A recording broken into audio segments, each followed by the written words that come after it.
তো আসসালামু আলাইকুম। এইখানে যে আপনার ইউআইডি ওইটা আছে না, ওইটা নিয়ে নেবেন কানেক্ট করে, ঠিক আছে? ওই ইউআইডিটা লাগবে। আর দ্বিতীয় কথা হয়েছে, এইখানে ক্লিক করবেন, করে ওয়ালেটের থেকে আপনারা জাস্ট ক্যাট লিখবেন, ঠিক আছে? আপনি ক্যাট লেখলেই চলে আসবে। তো আমি এখানে ক্যাট লিখতেছি, জাস্ট আমার ক্যাট লেখাও লাগে নাই, পুরোপুরি চলে আসছে। ক্যাটিজেন লেখা লাগে না, পুরোটা নাম অল্প একটু লিখছি, তাতেই চলে আসছে।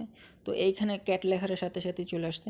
আর এইখানে দেখেন আপনার অ্যাসিড আর হইলো মেমো, এই দুইটা জিনিস মানে কপি করে নেবেন, ঠিক আছে? তো এই একটা আর এই একটা, এই দুইটা কপি করে নেবেন। জাস্ট কপি করে নিয়ে যেয়ে আপনারা ডিরেক্টলি এইখানে বসাই দেবেন।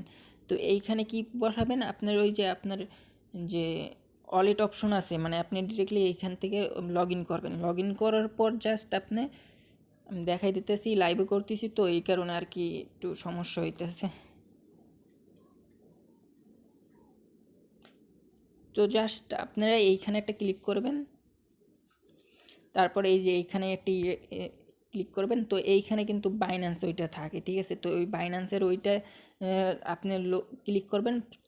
তারপরে এই সর্বপ্রথম যে এইখান থেকে আপনার ইউআইডিটা নিয়েছিলেন, আইডিটা নিয়েছিলেন, ওই আইডিটা সর্বপ্রথম বসাবেন। তারপর হলো অ্যাড্রেসটা বসাবেন, তারপর হলো মেমোটা বসাবেন। তাইলে কিন্তু হয়ে যাবে, ঠিক আছে? তো আপনারা এইভাবেই করতে পারেন, একবারে সিম্পল ভাবে, ঠিক আছে? তো এখন দেখেন ট্রাই করে, কী করবেন না করবেন আপনারা জানেন ভাই।